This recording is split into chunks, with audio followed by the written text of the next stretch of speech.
Alright. Hi, this is MC Wrec and this is High Contrast. And we're here to talk about Lincoln's new album, which is coming out on October the 1st, called Tough Guys Don't Dance. On Hospital Records. On Hospital Records, yeah. So, the third album, why is it called Tough Guys Don't Dance? What are you trying to say to it? Well, first of all, it just kind of stuck in my mind as a kind of hard-boiled film noir kind of title, you know, like a movie title. And that's the kind of tip I've been on lately, you know, like with the Everything's Different video, that's kind of like noirish. But then also, I liked the play on the words. The phrase itself actually means that you don't drink, you know, like, hey, you want to drink? Nah, tough guys don't dance. You know, that's the actual literal You don't drink? No, so that. Neither do I. There you go. So you can use that phrase as and when we don't the dance. moment takes. Yeah. But then also I thought, you know, I'm always kind of looking for the contrast of things, to subvert things where I can, and the traditional image of the junglist being the moody guy standing at the back, arms folded, not dancing. I thought, you know, kind of parody that a bit and highlight it, and you know, tough guys don't dance. Well, I'm not a tough guy, so like I'm pro dancing, you know. Yeah, it's good because there's just too much seriousness in drum and bass. You know what I mean? So Yeah. You had True Colours, High Society. Those are kind of similar titles, you know, stylistically, and I just thought for the third one to go out on a different kind of angle, you know, like forward instead of two, you know, and kind of a bit more to get your head around, really. You know, yeah. And are you pleased with it? Do you think it measures up to the previous two? Because it's, you know, a hard. Personally, I prefer this album to the other two. I think, you know, every track I think works in terms of being listenable, interesting, you know, on the home front, but then they also I'm really happy to play them out in a club. Yeah. There's a few that do some interesting kind of things. So yeah, you know, I'm happy. Was it easier making the third album? Because people say the hardest album is sometimes the second album. Yeah, the second one I just kind of came straight out with, really, because as soon as I finished the first one, I just knew I got to make High Society, you know, and I just had the theme and everything. Whereas with this third one, I was kind of a bit more unsure of where I was going with it, and it took a bit longer, a bit longer gestation period to get into the right zone for it. It's been 3 years, whereas High Society was after 2 years. Yeah.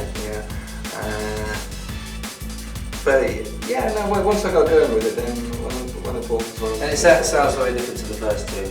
Yeah, which I'm pleased with. Yeah. Where's that kind of come from? Is that just destiny? That's just my contrary nature. You know, I'm always trying to. Do you get affected if you DJ loads after making music and you go out and do you think you start making things for so. Or how does it? I guess so, but really, if previous tracks of mine haven't been as strong on the dance floor, that's just a weakness on my behalf, you know. Because my goal has always been to make things that totally work on the dance floor, but also are interesting pieces of music in their own right, beautiful, whatever. Yeah. And to me, surely that's the goal of any artist. Totally. Like, if you make movies, you know, you might not admit it, but really you want like the huge box office like Spielberg, but you also want to maintain your artistic integrity. You know, it's that kind of thing. He goes by the name of High Contrast. And working with vocalists, Brian Solomon's on there. Yeah, that's a good look. You know, I've been wanting to do that for 10 years. Yeah, you know. So if you don't know, she's the voice of Inner City Live, Goldie's vocalist. Well, yeah, that's a respected legend in drum and bass.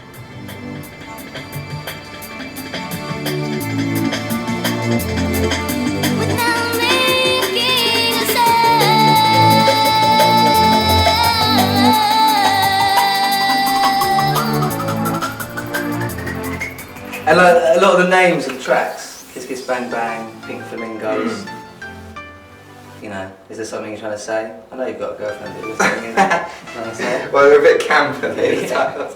Well, yeah, that's another. Pink Flamingo, Yeah, well, straightest song title. No, but you know, it's again some people see drum and bass as being very male-dominated, hetero-dominated. So it amuses me to kind of come up with some camper titles, you know. But yeah, Pink Flamingos, I know, just visually, you know, I go for titles that are like, in my mind, are like a visual explosion, you know, like. It's nice drum and bass because in some other genres you name the title after the lyric or.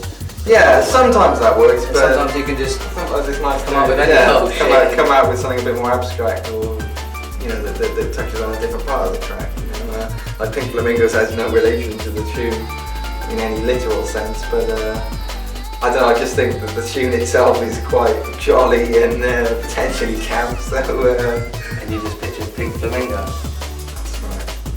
Hardcore from the streets of Vermont. Raised in the gutter. But Kiss Kiss Bang Bang, you know, that's a phrase associated with like James Bond. Yeah. You know, and kind of the 60s spy. But the words everything, forever, and every again appear quite a lot. Yeah, that's because pure coincidence. But you said you got a subconsciously, yeah. I guess it all plays back to my interest in time and memory. You don't wear a watch.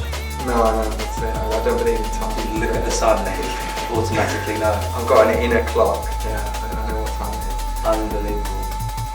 With exclusive here on hospitals.com, an inner clock inside the head, under the hair. You know? Are you gay? I wasn't until I met you. Oh. I believe that is the correct response. Wicked, yeah. Street etiquette. So, Yes. artwork. Mm. Always something, you know, you always have very good imagery, strong imagery. Yeah. And I know you're very image sensitive, Oh yeah. if that's a term. Mm. But talk to me about the artwork for the new album. Well, initially we were thinking to continue the theme of the first two of having the kind of front on shot of me sitting there, Yeah. which has been the running theme. But then I just thought let's evolve, you know, and the track title's different, the vibe of the album's a bit different, so it makes sense to do something a bit more out there. So, in keeping with Tough Guys Don't Dance, it's basically done in the style of a 60s film poster for a film you've never seen, you know, like kind of noirish, slightly gearish, kind of technicolor. You're using words that I don't understand. Okay. But that's all all right right. there. But I'm just a bit sick. you should have the vocabulary. But yeah, but I just ride inside with fine. Right.